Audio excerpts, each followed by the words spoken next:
No time like the present. Welcome back. Part two, chapter two of No More Mr. Nice Guy. I am your host, Asher Chua of the It's My Time podcast. And I hope you were able to take something away from chapter one, practice the breaking free activities. And now we move on to the making of a nice guy. I concluded the previous chapter with the questions: why would it seem rational for a person to try to eliminate or hide certain things about himself and try to become something different unless there was a compelling reason for him to do so? Why do people try to change who they really are?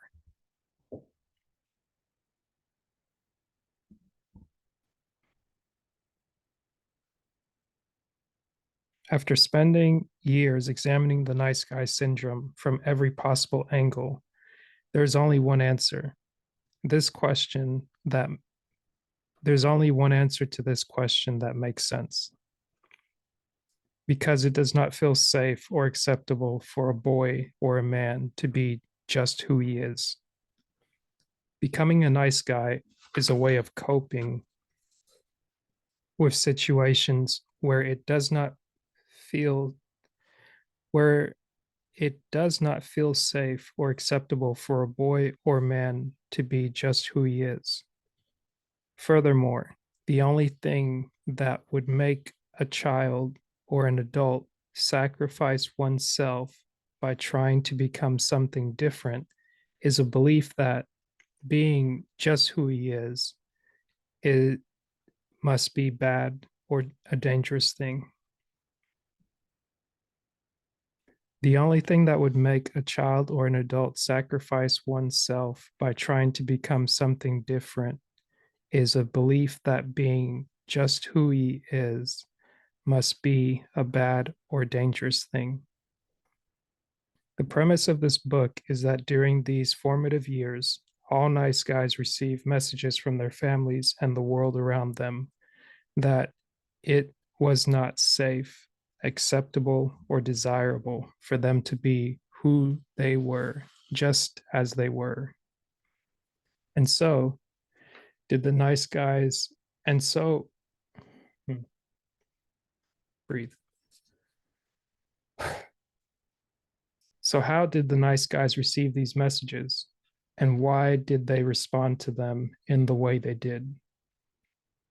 The following is a short course on how families and societies turn perfect little boys into men who believe they have to be good in order to be loved. Coping with abandonment. The most impressionable time in an individual's life is from birth to about 5 years. 5 years. It is in these first few years a child's personality is most significantly influenced by his surroundings. It is during this time that his paradigms begin to be established.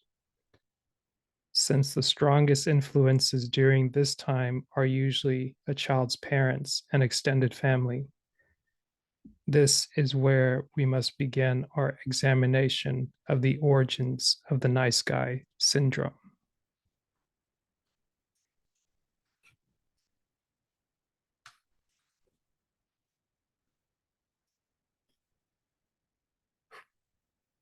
Let me jump forward.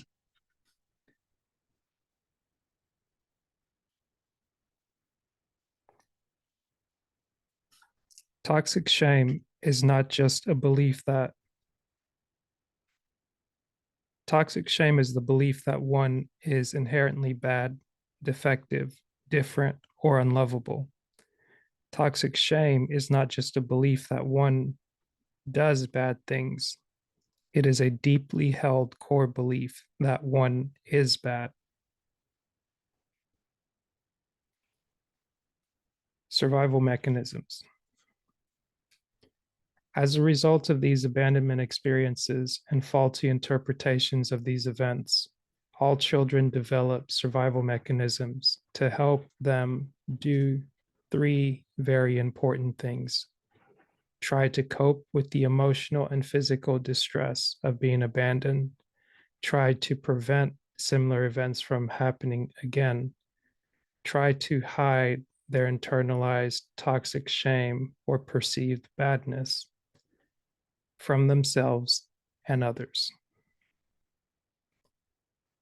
Trying to be good, trying to become what he believes others want him to be, is just one of many possible scripts that a little boy might form as a result of childhood abandonment and experiences the internalization of toxic shame. Jumping forward a bit more.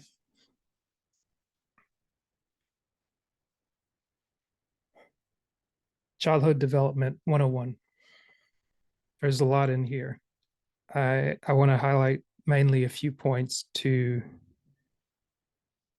keep your attention and to encourage you to go into the book yourself, read it, and engage in discussion with someone safe.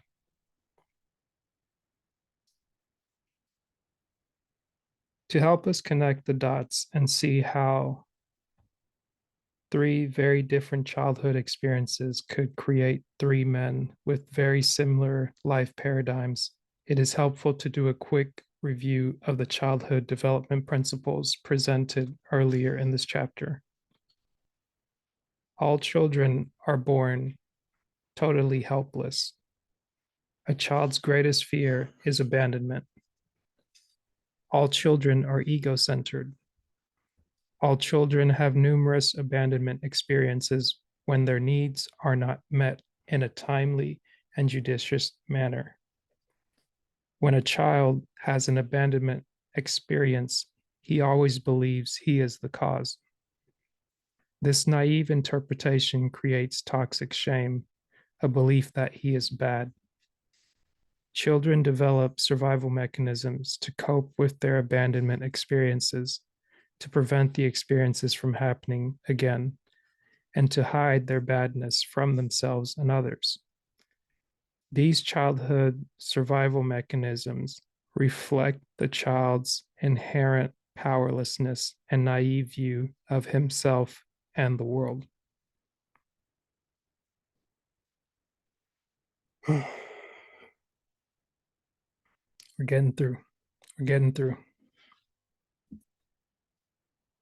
Three things that this chapter really zeroes in on understanding the nice guy syndrome or the making of the nice guy is the talks of abandonment, shame, and survival mechanisms.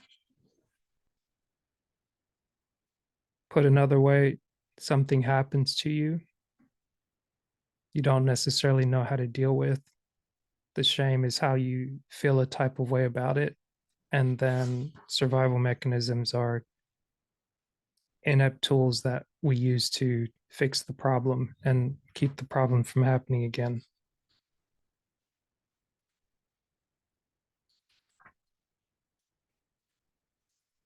Said more clearly, we'll say here under this subheading of shame, which I think shame is a big thing for men because men get shamed comically almost, it seems. And I don't think many people have been able to deal with it well enough to separate an attack of shame and like shameful play.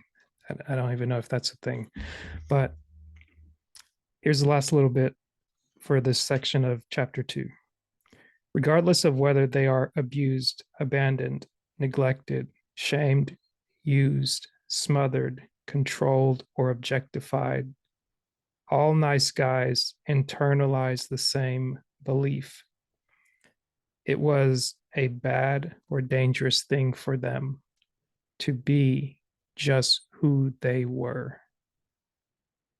Some of these messages are communicated overtly by parents who had no concern for children's welfare. Some were communicated indirectly by caring parents who themselves were too young, overwhelmed, or distracted to provide a nurturing environment for their child. At times, these messages were communicated by circumstances that were beyond one's control. In every situation, the child believes these events and circumstances were telling a story about him.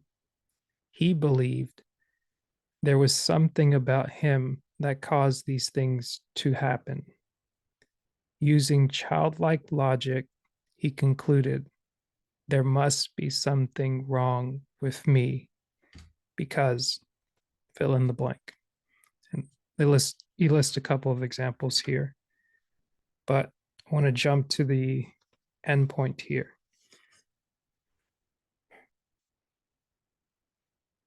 I think this chapter does a really good job of restating these three things over and over and over again and providing different examples to help express and alleviate the pain I think many people carry with themselves and the mask you might be wearing in order to keep it all together or appear to be keeping it all together. I hope that this book and its reading is an invitation to put down the weight and to acknowledge who you are, what you feel, and how you can acknowledge yourself and be around other people that acknowledge you and allow you to become more than simply the little boy that was ill equipped to deal with the situation at a younger age. It's not always traumatic. For others people, it may be traumatic, but having a child's understanding carried into adulthood isn't ideal.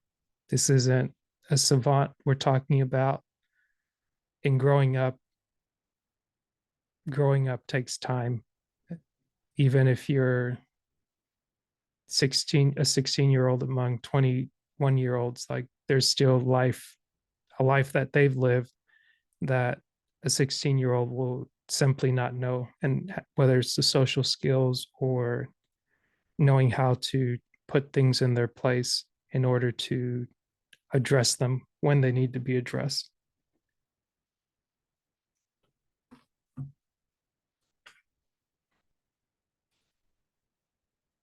Let me read this last piece and I will close for today.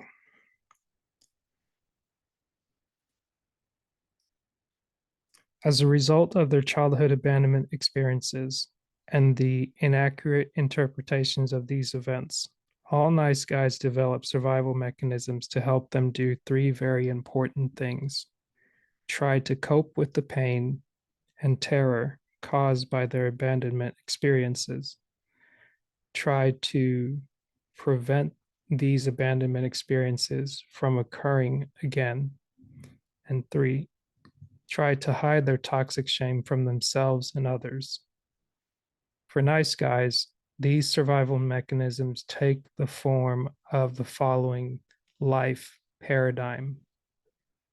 If I can hide my flaws and become what I think others want me to be, then I will be loved and get my needs met and have a problem-free life. It is this paradigm formed in childhood that guides and controls everything nice guys do in their adult lives, even though it is based on faulty interpretations of childhood events. It is the only roadmap these men have. Nice guys believe this map is accurate, and if they follow it correctly, they should arrive at their desired location, a smooth, happy life, even though this life script is often highly ineffective. Nice guys frequently just keep trying harder, doing more of the same, and hoping for different results. Put a pin in that for today. Let me know what you think, and we'll circle back to the next part of the chapter, maybe going into chapter 3. Take care. Have a great day, great night. Be safe. Share with someone safe and reach out. You're going to be okay. It's time to let go of these misinterpreted